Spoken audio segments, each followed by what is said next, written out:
pursue this subject at the right time, in the right way, in a healthy fashion, Lord, that brings glory to you and allows us just to continue to get to know ourselves better and know what it is that you have shaped us for. And we just pray that you would bless our dialogue tonight, Lord. We ask this in your precious and holy and glorious name, with the intercession of St. Mary and the prayers of the saints. Hear us as we pray thankfully. Our Father who art in heaven, hallowed be thy name. Thy kingdom come. On earth as it is in heaven. Give us this day our daily bread. Forgive us our trespasses, as we forgive those who trespass against us. Lead us not into temptation, but deliver us from evil. All right, so we get to continue. Grab a seat. All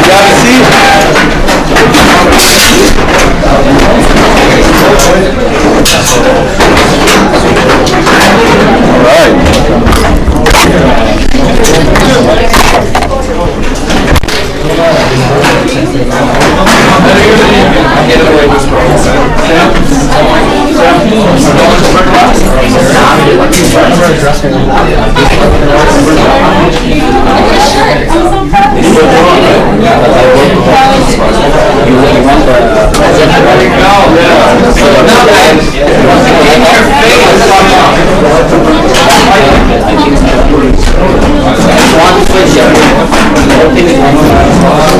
And it's been a long time.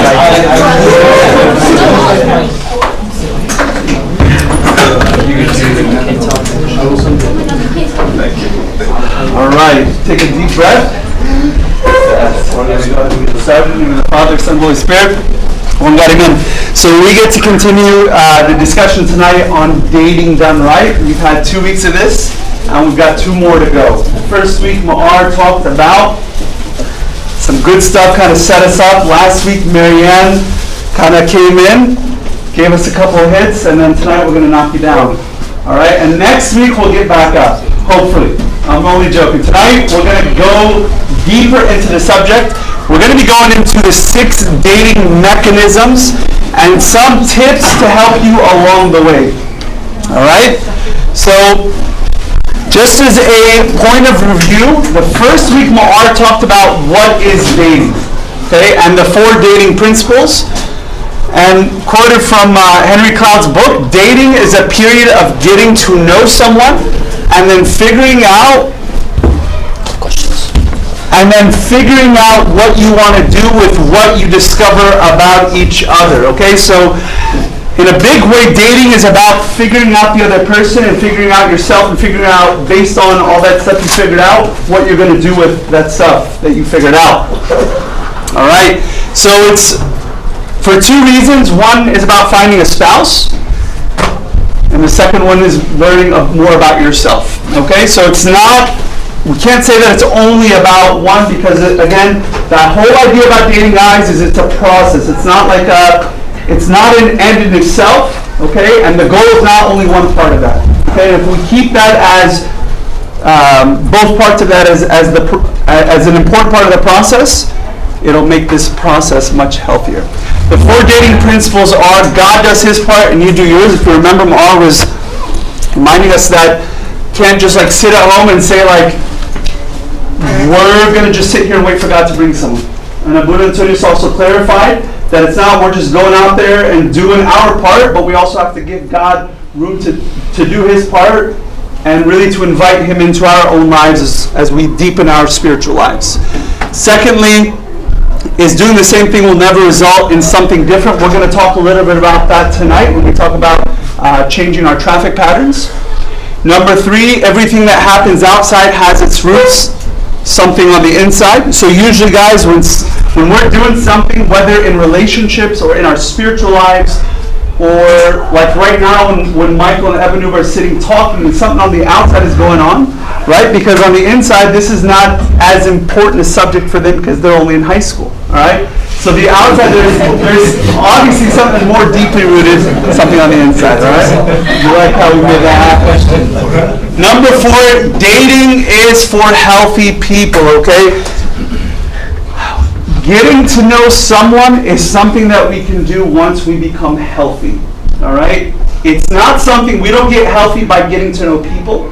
Every one of us has complexes, and this is something that's like a lifelong journey, This doesn't stop, okay? I've been married for 10 years. I'm a couple years older than most of you, but I'm still getting to know more about myself and processing through a lot of things in life, okay? So these complexes in general, we need to work through certain baseline stuff, but it's for healthy people, okay? I'm not going to review all that stuff. Last week, Mary Antonia spoke to us about the 5 dating truths. The first one is the first person you date probably won't be your last, okay? So a lot of us, like, you meet the first person, what happens, we fall in love, and that's it. Like, this is the person I'm going to marry, be with this person for the rest of my life. That usually doesn't happen, okay? I would say like 99% of the time plus, from what I've seen, that doesn't happen. The movies never happen. Absolutely, like the stuff that we see in the movies, it's in the movies for a reason, okay? That is a fantasy world, okay? And usually, like, there's a reason why these people in the movies, they've been married like 4, 5, 6 times in real life, okay? Because like that kind of lifestyle, just, it doesn't happen. It doesn't work. It doesn't last, all right? If we get physical, we get hurt. We need to set boundaries early on, accept our sexuality, and focus on purity. And I would say, if we were to talk about get healthy, like we need to get healthy before we date, this is an area that I think, and we've done a series on sexuality before, but I think it's an area that really we need to become more familiar with our own sexuality, set the boundaries early, and focus on purity.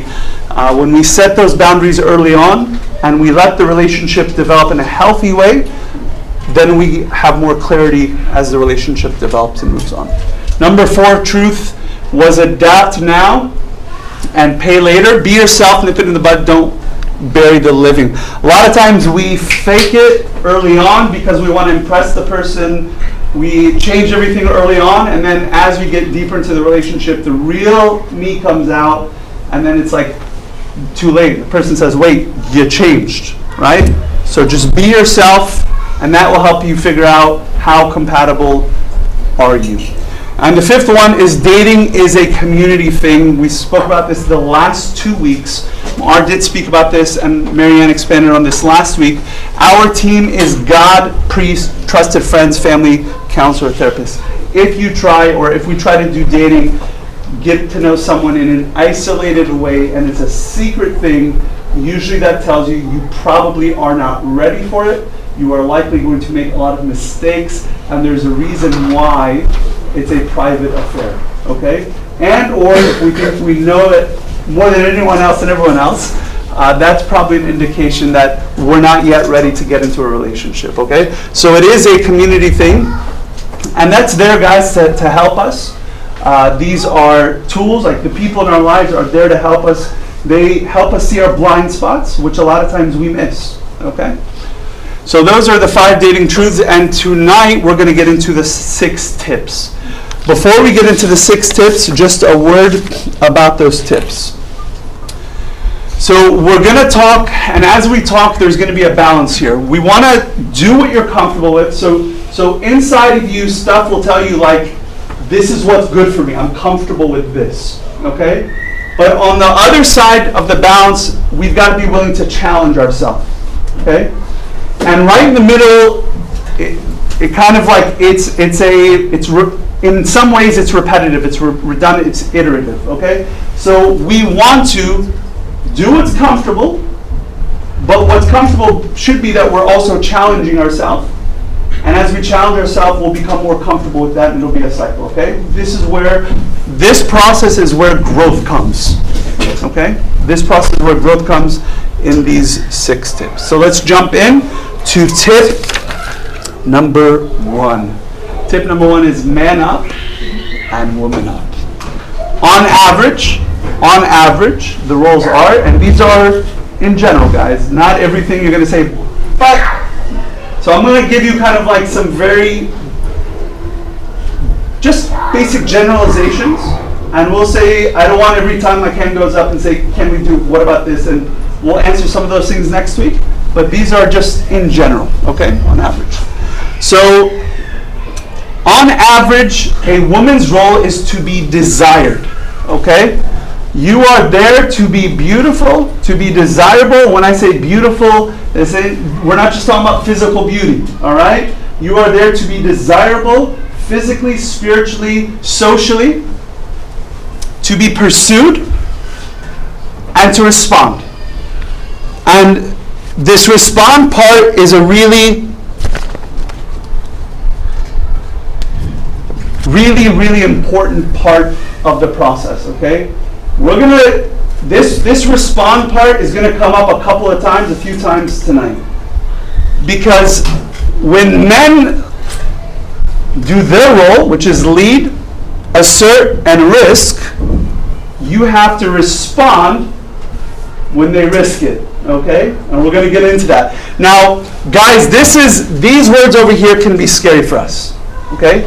To risk, we like risking if it's physically, right? We'll jump, like a bunch of you went skydiving, thank you. You jumped out of a plane, okay? You're willing to risk physically. But emotionally and socially, this is like a really scary place to be.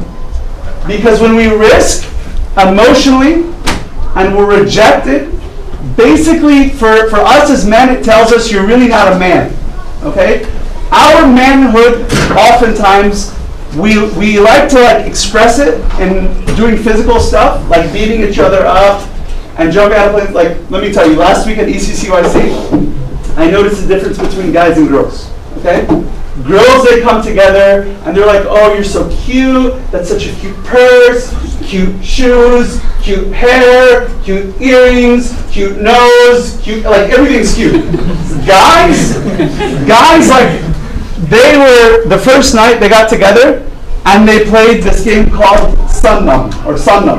You guys heard of this game? Okay, yeah. So this is what the game looks like. The guys there's 2 rows, and one guy stands here, and he has to walk down the aisle like this, while all the guys stuck in the beat him up. Okay? Guys are willing to take that risk. It's the funniest thing in the world. It's really barbaric, it's savage. There's a big difference between men and women, right? Women, remember, you're cute, you're beautiful, all this stuff. They don't really mean it, but that's okay. And then guys, we risk our lives, right? Physically, we're willing to risk it. But the challenge in relationships is not just risking physically. Guys, this is something that's easy for us to do, but risking our emotions, putting our emotions out there, and possibly being rejected is a really difficult thing.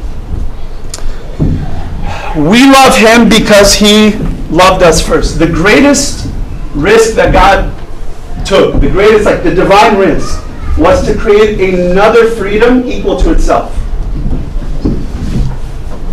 The only way he could express that love to us was by first creating us with an equal freedom, okay?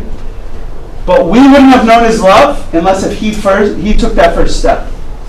So when he said that a man is supposed to assert or to lead, men, you take the first step. Women, generally speaking, when a guy leads or he asserts, there needs to be some kind of a response. Some kind of a response. And we'll talk more about that in tip number 3 or 4. All right? So we'll look at a quick example. Rebecca and Isaac. This is a beautiful love story, right? Abraham sends a search team to find a wife for Isaac, okay? He sends out a huge troop of men to go find his beautiful, beloved wife, Rebecca. All right? And she's living her nice open life. She's there. She's being desirable, okay? She's beautiful. She's milking the animals and watering the plants and she's there. She's living her life, okay? And Isaac's servant asks for a drink.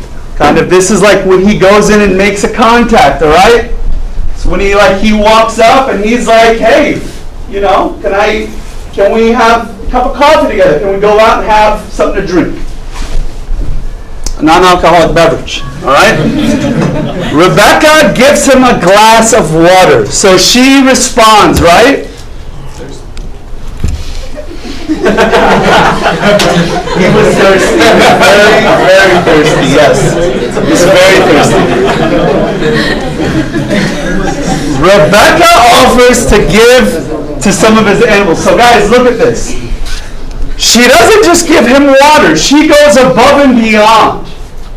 Ladies, Rebecca's there being desirable, but her response wasn't just what he asked for. She gave a little bit more. She was like extra nice. She was extra sweet. Okay? She wasn't playing hard to get. She wasn't saying, well, you know, like if he wants water for his animals, he'll ask me some.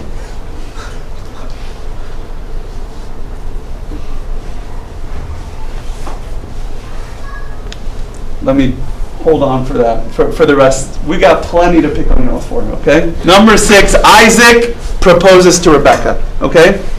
Now, I know we live in a different time now, and like it's not really cool for like guys, like don't send text messages through like the girl's best friend to ask her if she's interested in you, okay? Those like, you can't do it through your servants anymore, okay? I know, like, guys, we got people, and we like to send our people to find out stuff, okay? But when you're going to when you're going to ask a girl out, and you're interested in a girl, don't send messages through her friends and stuff like that. Take a risk, okay? Take a risk.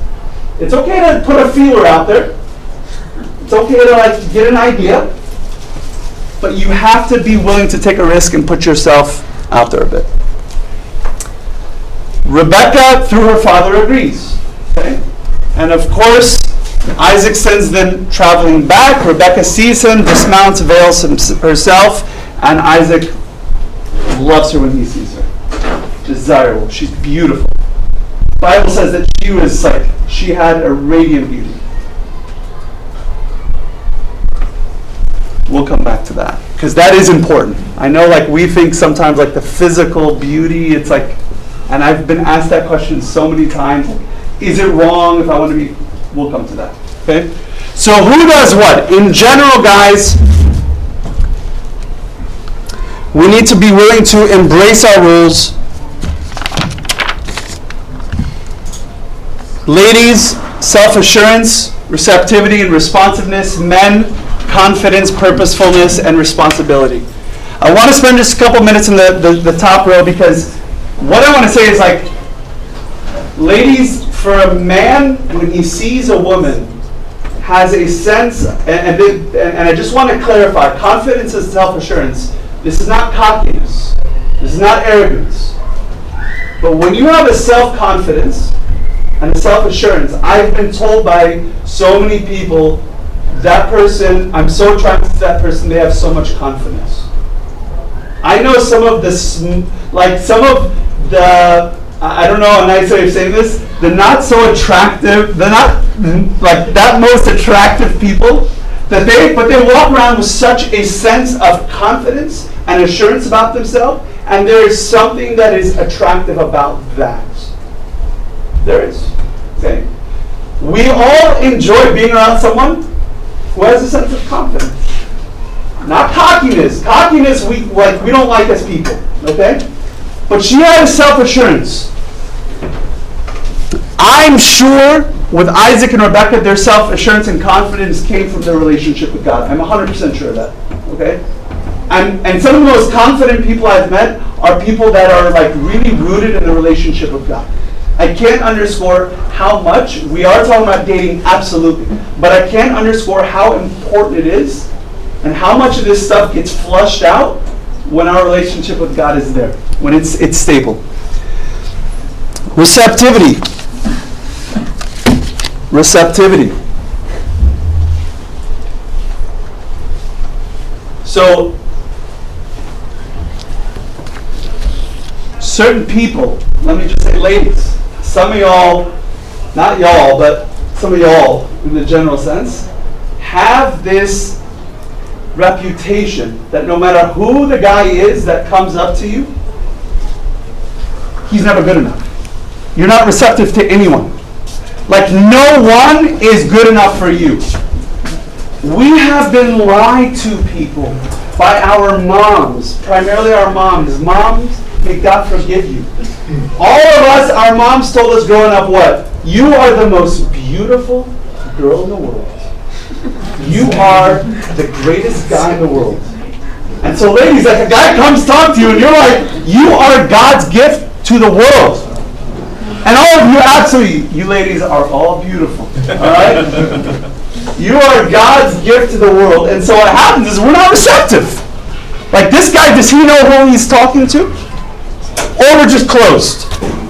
Or we don't respond. Let me put it in a simple sense. What is the worst thing that can happen if a guy comes to a girl and says, listen, I'm interested in you, I'd love to get to know you, can we go out and have a cup of coffee? Can we go out and have a cup of coffee? Can we go out and have lunch sometime? Can we go out and have dinner sometime?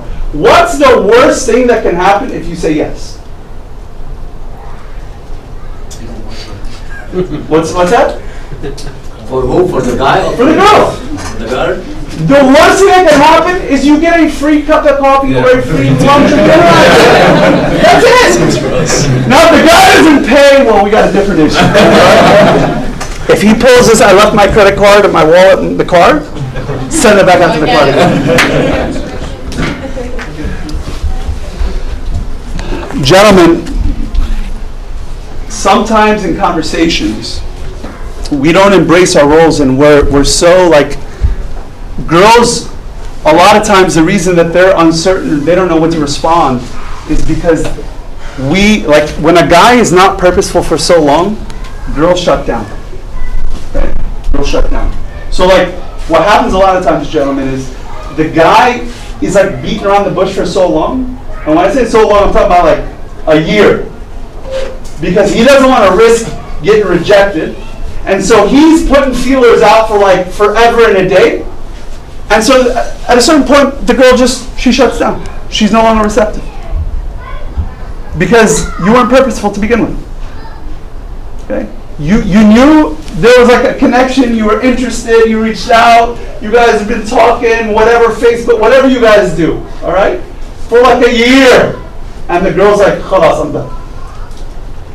And guys, when ladies, their hearts shut down, they're done.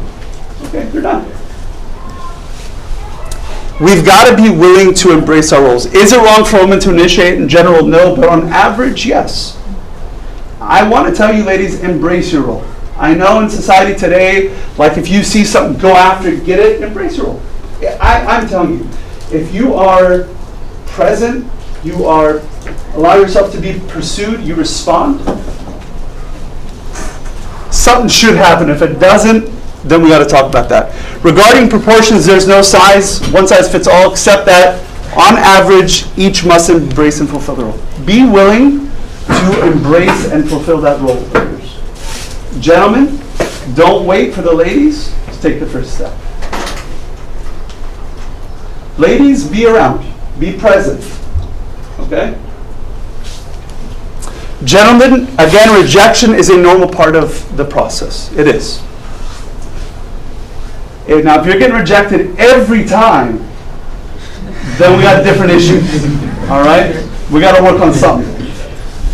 But on average, guys, you're going to get rejected. Girls are going to say no, or I'm not interested, or they might say yes and then later say no.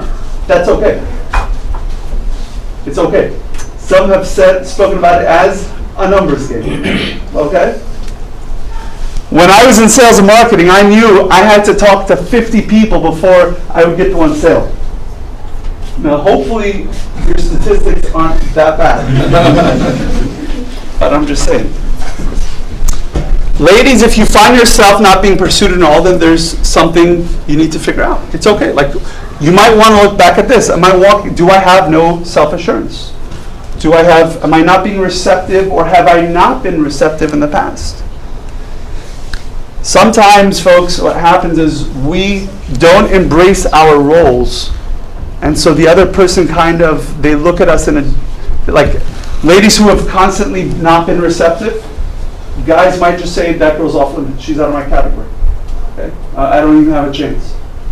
And so the girl might be very open, but she's never been receptive to anything from anyone. And so like guys are just like, she's off limits. Okay? So I'm not saying like take any of this to extremes, but I'm just saying in general, like embrace your role. So one of those things that need to be checked here if nothing is happening, if you're constantly being rejected or you're never being pursued, is number 2 tip, and this is a disclaimer, you're not who you appear to be, but look in the mirror, okay?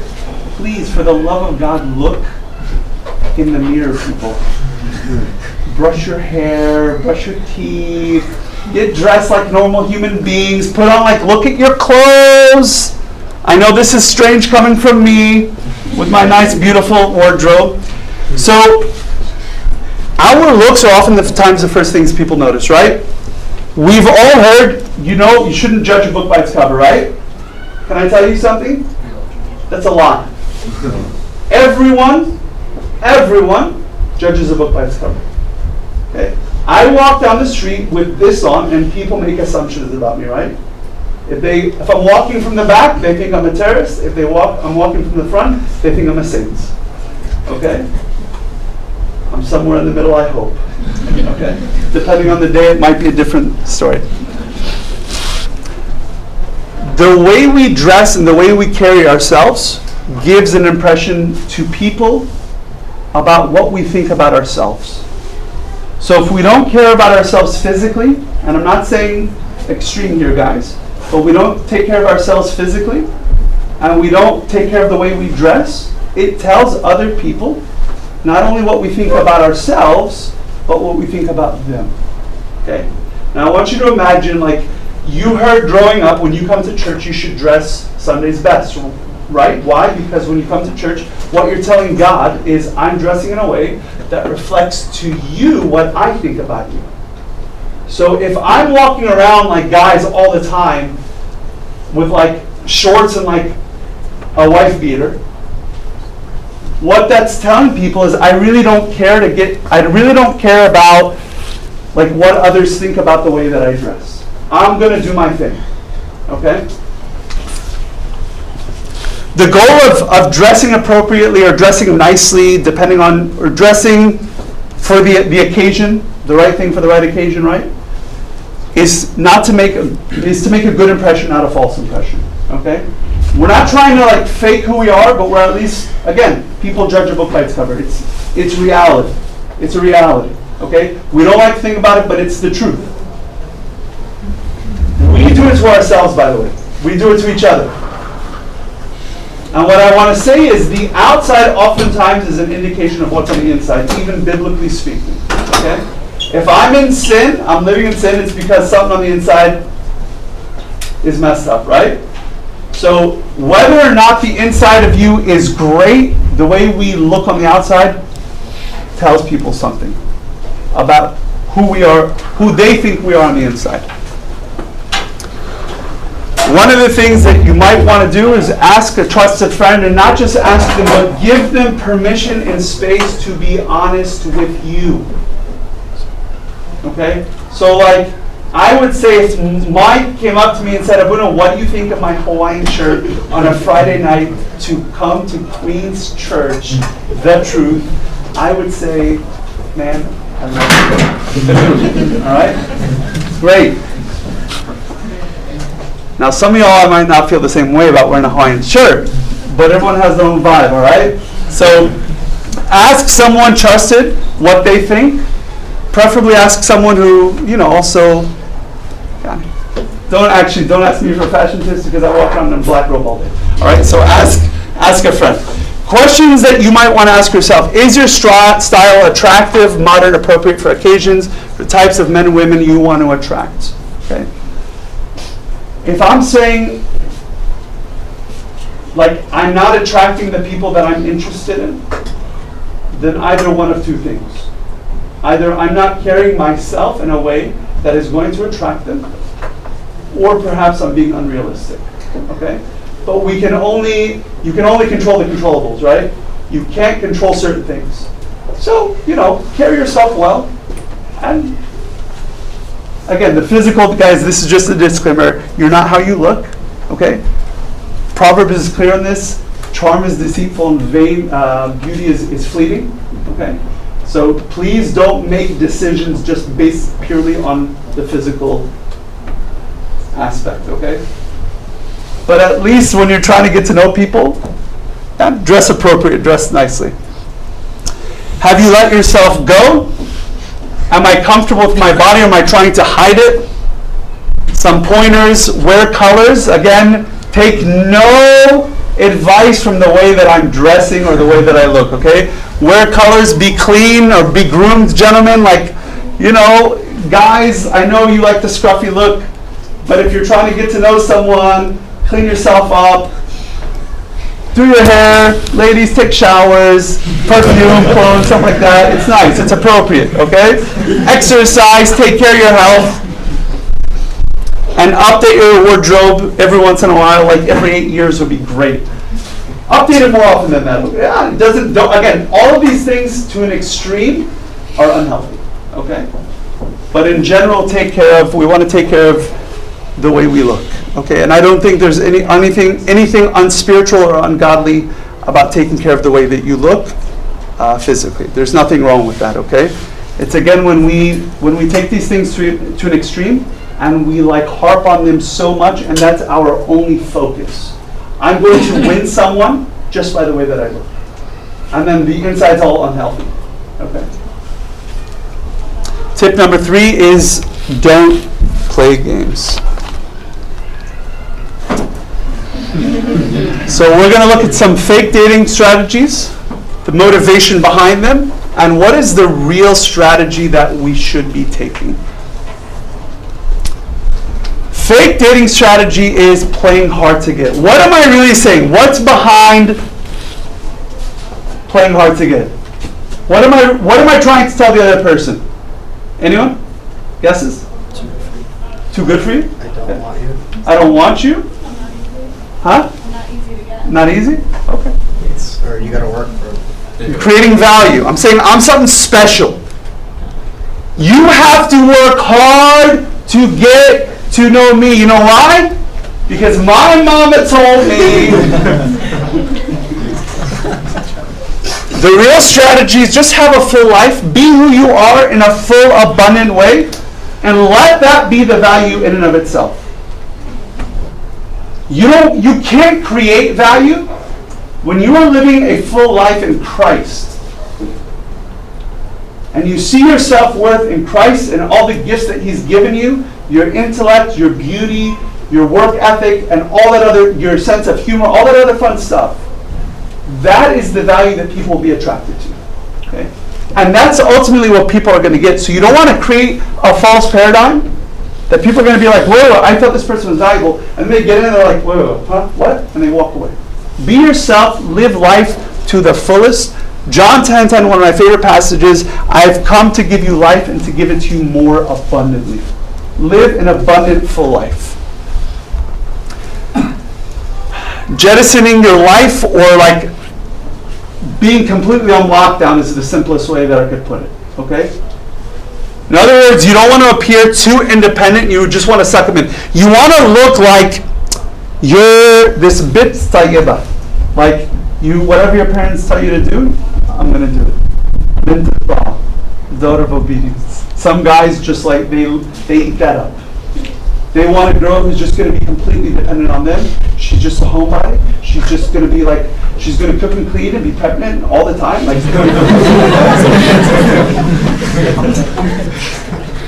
It's the strangest thing. I would have killed myself.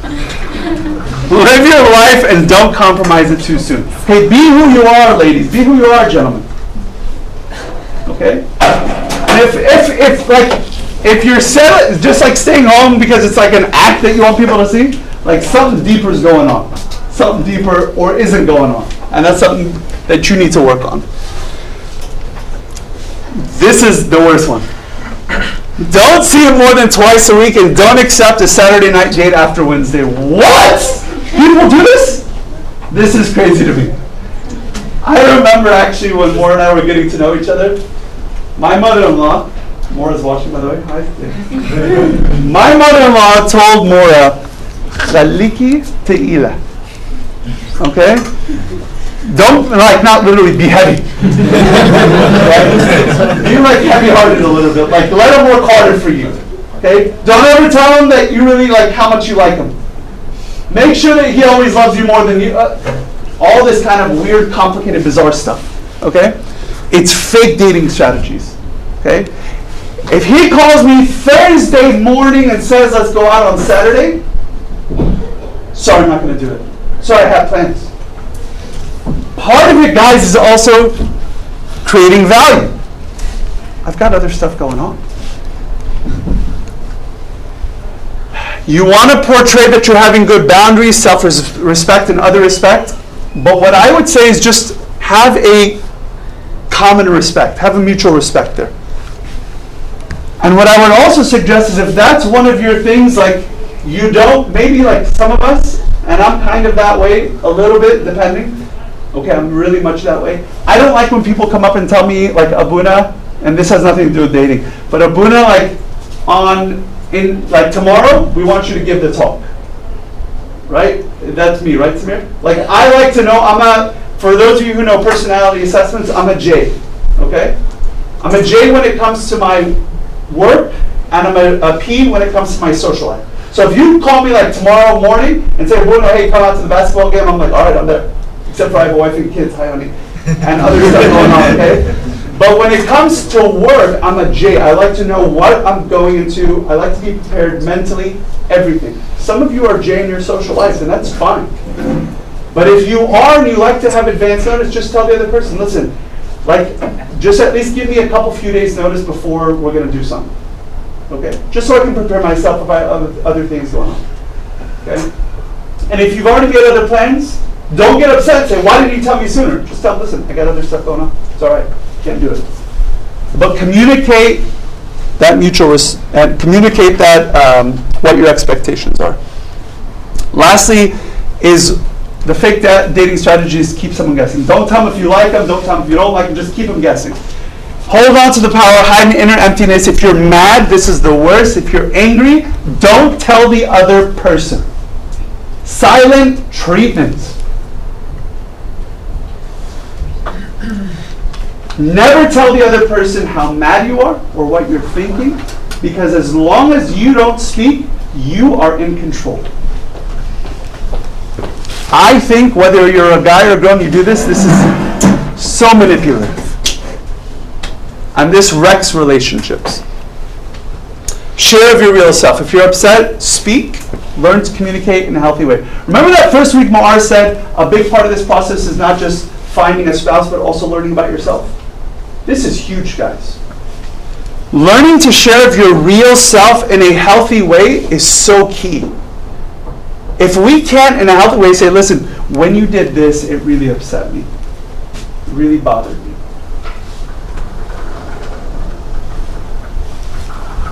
Or, you know, when you did this, it made me feel really special. I really appreciated when you remembered, when you sent me a message to wish me a happy birthday. I really appreciated when you brought me some flowers. That meant so much to me. Sharing of your real self and telling the other person what it is that you're feeling, thinking, all that stuff is such an important part of this. Don't keep the other person guessing. These last three, just games or mechanisms for hiding deeper issues. Again, back to one of the points that we covered in week 1. Dating is for healthy people. This is for healthy people. If you're having any of these fake dating strategies, then that should tell you, if you've been in relationships and you're of age to be in relationships and all that other stuff, and that's how you're carrying it out, then that should tell you something deeper is going on. And there's still some unhealth that you want to work through. All right, these last three, again, we'll go through them quickly. Tip number 4 is check your vibe. Some of the common and simple mistakes singles make in social situations: never make eye contact. Never. This is like terrifying for some people, okay? The worst thing you can do if you're trying to talk or get to know someone or let someone know you're interested is look at the ground. Some of you are the worst at this. You'll walk in and you'll see a person that you have some feelings to, and you'll pull one of these.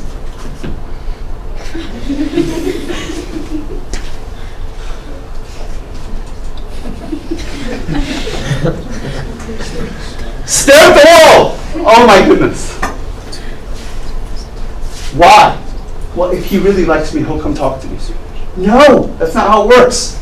Listen, guys, the first way you can communicate with someone is through body language. Body language.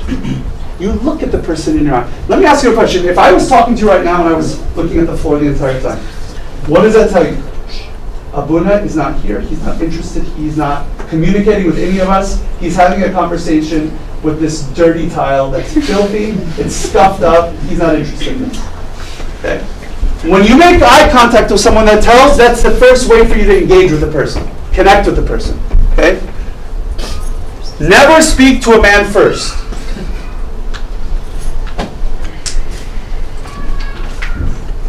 There's nothing wrong, ladies, with going up and introducing yourself to a guy. Okay? I'm not saying like walk up and say, here's my phone number, here's my email address, I think you're cute, give me a call sometime. Okay? But there is nothing wrong with you going up and introducing yourself and speaking to a man first. Sit in the corner. In all likelihood, if you sit in the corner and stare at the wall and never make eye contact, what's going to happen is you're going to walk into whatever event you're at by yourself or with your fortress of friends, as Ma'ar spoke about that first week, and you are going to walk out by yourself. And if you sit in the corner, no one's even going to notice you're there. And I think this is really unhealthy, personally, because we, again, guys, we're created to be in community. And if there's like a discomfort that we have with large events, and when you're at a large event, you get like terrified and you end up sitting in a corner, then maybe you should realize that about yourself and say, I should not be trying to meet people at large events. They overwhelm me. I get like suffocated and I get anxious. And I find myself just wanting to retreat because all the energy is terrifying for me. So you also need to listen to yourself. Remember what we said at the beginning? Know yourself, but also challenge yourself, right? Know your preferences, but challenge yourself.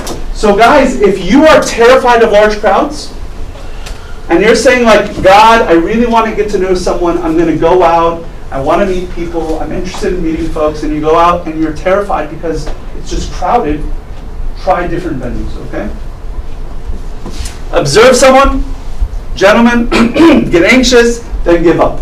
You see a girl who catches your eye, she's sitting in the corner staring at the wall by herself, and you want to talk to her, you get anxious, and you're just like, well, she's over my life, she's out of my league. Okay, give up, walk away. And we like you'll talk yourself out of ever talking to her. Rush over, talk to someone, and never stop talking. You guys have met people who have diarrhea of the mouth. They walk over and literally, they're like, hi, my name is Abuna. And they just vomit, and they don't stop talking for 45 minutes, and they don't pay attention to the nonverbal cues, and you're like constantly looking over and trying to call your friends over and sending text messages, and none of them are responding because all of them are talking to other people now. And you're stuck talking to this person who is not stopped talking for 45 minutes. They haven't even taken a breath. And folks, like when you're trying to get to know someone, and you're just trying to meet people, I'm not saying like just go out and like speed date. Just go out and get to know folks. Just meet new people. Okay? And as you meet new people, you'll figure out like people who you connect with and stuff like that. But as part of like the getting to know people part, whether it's like you're getting to know a person of the opposite sex, or you're just meeting new people in general, like people of the same sex, just making new friends. Part of it is like there's a give and take in conversations. Okay? Gosh compliments anyone who says hello. Oh my goodness, you are so beautiful. Oh my God, yeah, I love your hair. You are the funniest person in the world. Oh my goodness, I've never met someone quite as charming as you. And you just on and on and on. And after a while, like at first it feels nice, but after a while it is fake and disingenuous, and the person reads through it and they're like, dude, enough already. And it gives this impression like you are like the other person has no self-confidence, and they're just like trying to pour out compliments and hoping that you'll like that, and or hoping like that you'll give them a compliment back, and you might not be interested in doing that. So try to wow someone with your knowledge. You're the smartest person in the world. You have an MBA, a PhD, a JD, an MD. Like you're just smart. You just go on about. They'll just ask you a question about a subject and you know, yeah, I heard a talk about the theory. Oh yeah, and then you go through like the entire Council of Ephesus, and you're like, you're the smartest human ever. Talk about yourself the entire time. Everyone's favorite subject is me, by the way, right? And when I say me, I mean for each one of you. Your favorite subject in the whole world is yourself. Every one of us, okay? If you want to get someone talking, you ask them about themselves. Most of the time, the only time they will take a breath to stop is for them to say, listen, I've spoken enough about me. Why don't you tell me what you think about me? Okay? We love talking about ourselves the whole time. This is a bad move to do. We want to get to know folks, ask them about themselves. Act seductively towards a man or a woman you've never met before. I'm not going to do the like stuff because I'm also on World Wide Web here, but you guys know exactly what we're talking about. Dress inappropriately. Guys ask if you know a good place to eat lunch and you hand them a map with a list of 40 places to go. Keep thinking about what to say until the event is over, or keep thinking about what he's thinking until the event is over. Now, what to do instead? Position yourself, catch his gaze, sit in a place where like you can, that's not in the corner. Sit in like a, you know, not off on the side, sit closer to people. And if someone looks at you, the simplest thing you can do once you make eye contact, smile. Smile. The smile is a universal hello. And he smiles back. When you're in the same circle, focus on her when she's talking. So, like, if I'm in a circle right now, and I want Mina Hanna to know that he's important to me. And guys, this is in general. I'm not attracted to you. I'm sorry. But I'm not attracted to you. But if I want Mina to know that I'm interested and I'm giving him special attention, I'm going to focus on him while I'm talking. I might glance over at Samir because I just adore Samir, but then I'm going to look back at Mina. Okay? So focus your attention on the person also when that person is speaking. So like if that person's talking and you're in a circle and you're looking somewhere else, what you're telling that person is, I'm really not interested in what you're saying. And maybe you're not. Make eye contact, be ready to laugh, fake it. Okay? Fake, no, I'm joking, don't fake it. If the person doesn't make you laugh, then, you know, maybe, who knows. Be positive. Okay, so have an open body posture. You know what your body language says to people? Like if you sit like this, Sarah Amadella, when you sit like this, what do you tell me? You're telling me that you're closed off to what I'm saying, right? Right. I know you don't mean it, but no, in general, guys, I'm just saying be mindful of your body language. Exactly. We woke up from the sleep.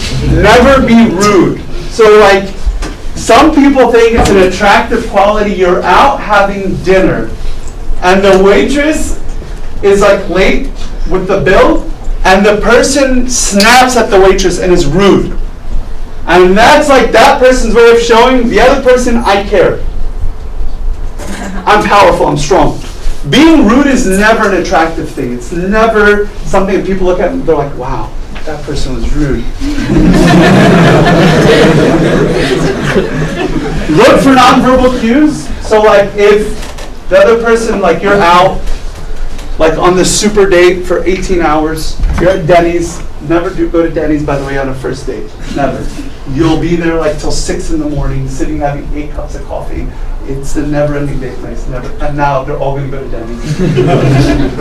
But look for nonverbal cues. If the person keeps looking at their watch every like 30 seconds, and the clock isn't moving, and they just keep looking, or worse, they're yawning. Or they're like, you're talking to them and they're looking over in the corner and they're like leaning around you. Look for nonverbal cues, it'll tell you. Is the person into me? Are they not into me? Are they interested in what I'm talking about? Or are they not? Be sincere. Never fake who you are. I think the best advice that I could give you of all of this is just be sincere about what you think. Be polite, but be sincere. Okay? Tip number 5, just real quickly, is change your traffic pattern. In other words, your assignment for this next week is make a list of all the places you go and people you spend time with.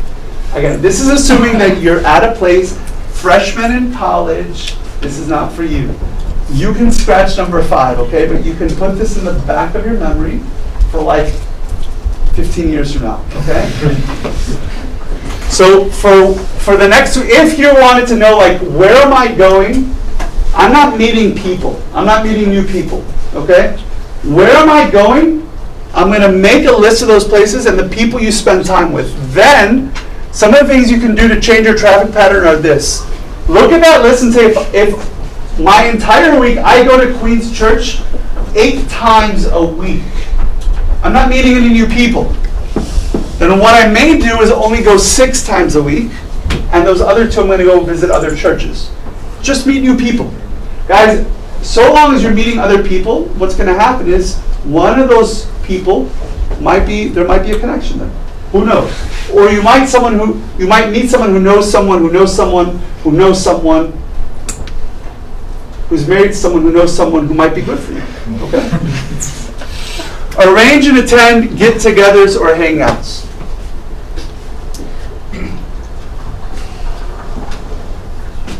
If you're not meeting new people, invite a bunch of friends over. Have like a nice get-together. Have like a dinner. Go organize a get-together at a park. Get people together and go out to Applebee's. Like, guys, go on retreats and conventions. Participate in a service. Weddings and engagements are great places to meet people. Go to family events. Talk to your friends, close friends about setting you up. Guys, I want to just talk about this. Talk to them. Be purposeful about it. I know most of us have been close to this idea about someone setting us up. And I would say I agree with you 100% unless you have a relationship with that person and you've communicated it to them. And I think this is a great way to meet someone because oftentimes other people know us better than we know ourselves. And they know the things that are important to us, hopefully if they're good friends, they're close friends, okay? They're close family members. And so like if you're open and it's okay to say, listen, Auntie Mary, right? We all have a Aunt Mary. Listen, Aunt Mary, if you know anyone who is open, if one of your friends, whatever, okay? It's okay to be open to that, in other words. It's okay if one of your friends knows someone who might be interested in you or might work for you, okay? In other words, what I'm saying is it's okay for someone to set you up. Plain and simple. That's fine. And I don't think anything unhealthy or wrong about this, okay? Some of you may not work for you. That's okay. But for some of you, I think there's nothing wrong with being open to the idea that you might have a friend who knows you that good and that you can trust and say, listen, if you know someone, just keep me in mind. It's no problem. There's no shame in that. Start something up. Just the key is go. Whatever of these things you do, just allow things to develop. They don't oftentimes happen on day one, okay? So you might say, I'm going to visit whatever other church. You go one time, you step foot in, you step out, you never step foot in that church again.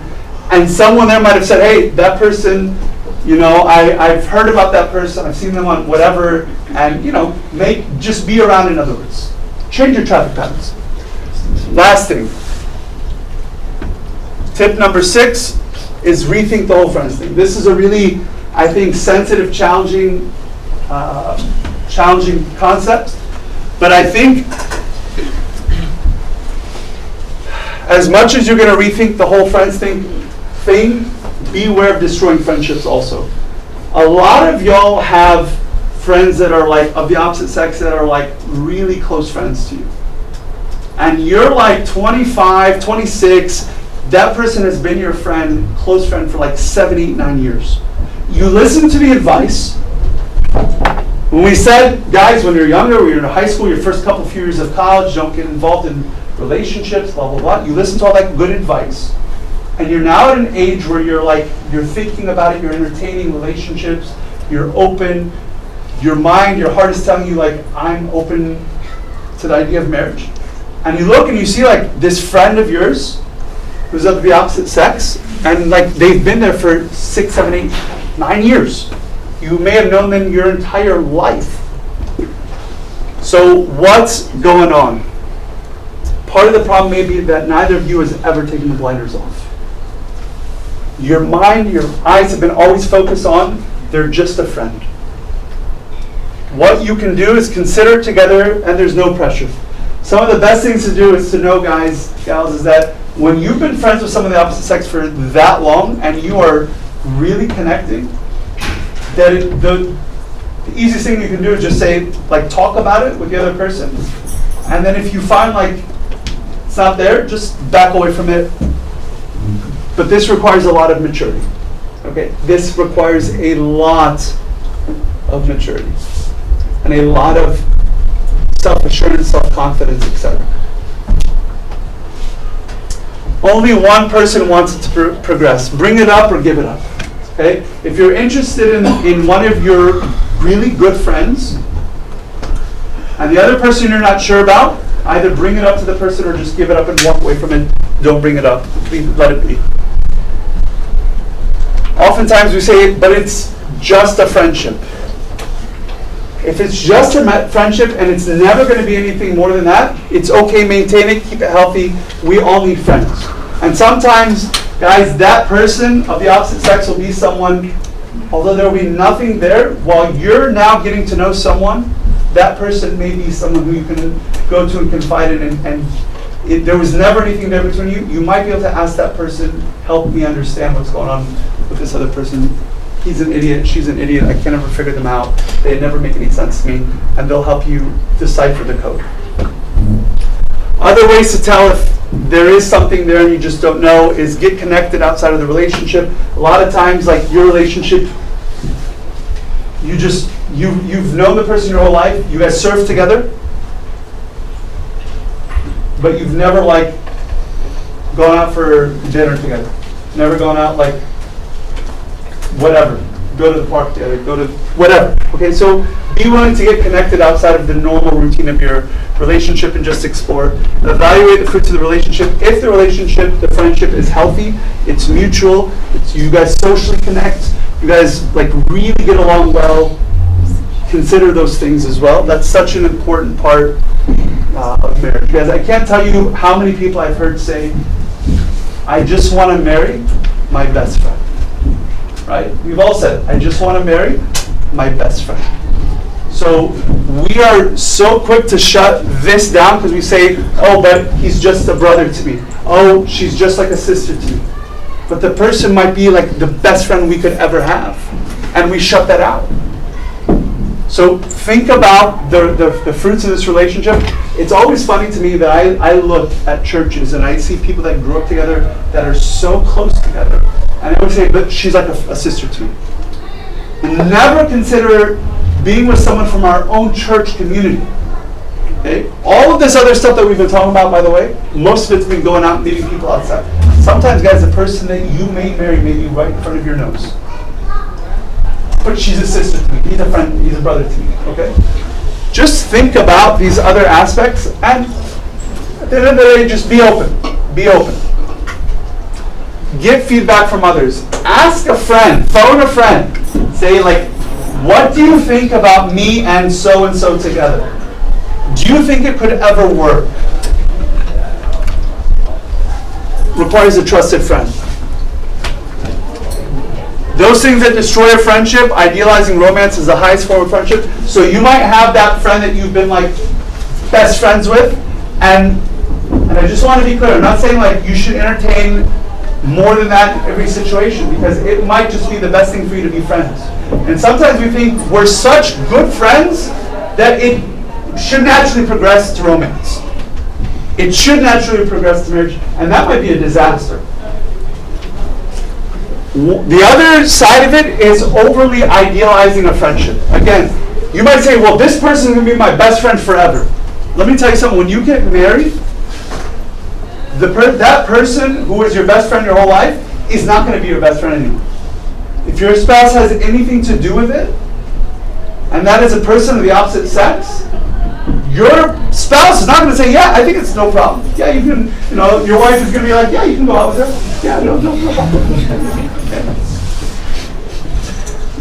Inability to experience dependency in a healthy way. And failures in relating to the same sex. Sometimes, we'll close with this one. This is our last point. Is that oftentimes our only friends are people of the opposite sex. And our challenge sometimes is that we're unable to relate to people of the same sex. And so I'll simply say that could cause us problems in the future as well. Okay? It's important to learn how to relate to people of the same sex and of the opposite sex, because we've got to have a balance in our life. Because in the future, whoever you're going to marry, you're going to need to relate to that person as well as people of the same sex. So don't just assume because you connect or relate to someone of the opposite sex better than people of the same sex, that's a sign for me and I should be with that person. It might be just showing an inadequacy in other parts of personality. Okay? I'll skip those two. So just as a quick recap, the review, again, the 4 principles that we discussed, or that Ma'ar discussed, was God does his part, you do yours. Doing the same thing will never result in something different. Everything that happens outside has its roots something on the inside. Dating is for healthy people. Last week, Mary Antonios did the 5 truths. First person you date probably won't be your last. Movies never happen. Get physical, get hurt. Adapt now, pay later. Dating is a community thing. And lastly today was man up, woman up. Look in the mirror. Don't play games. Check your vibe. Change your traffic patterns. Rethink the whole friends thing. Okay? We'll end with that. I think we're over on time, so I'm right. Yep, we're over on time, so I'm going to hold questions for now, guys. What I am going to say is this. Next week we're going to have a panel discussion where we're going to have the panel, Ma'ar, Marianne, myself. Is that correct? The 3 of us are going to be kind of reviewing as a panel. Actually, what I'll do is this. I'm going to put this in the back or up here. Let's not overcomplicate this, okay? So a lot of people have had questions over the last 3 weeks that may or may not have been answered, okay? If you want further clarification, or something was said that you're not sure of or you don't agree with or whatever, and you want to ask a question, you can do it one of 2 ways, okay? You can either write it down today, put it in the box, take the paper with you, or bring a paper with you next week, okay? Or the third way is you can, if you want to think about it, or send it during the week, whatever, you can send an email to the truth@copticchurch.org with any questions, okay? That way it'll give us time to kind of think through, see which of the questions there's some commonality between. Some of y'all have similar questions, so we can just lump them all together and really spend more time on that specific question than on others, okay? All right, very good. So we will close with that. If you have interest in reading more on this, the books that were used, I'll leave this up after we finish, just through the rest of the night. And it's also the PowerPoint presentations and the PDFs that are being emailed out. But the resources that were used to prepare all 3 talks were these 3 books: Boundaries in Dating by Dr. Townsend and Dr. Cloud, Finding Mr. Right and How to Know When You Have Him by Stephen Arterburn, and How to Get a Date with Keeping also by Dr. Cloud. So 3 very good books. And so if you want to read more up on these subjects, I would recommend to also feel free to look into those sources. Okay? Thank you, guys.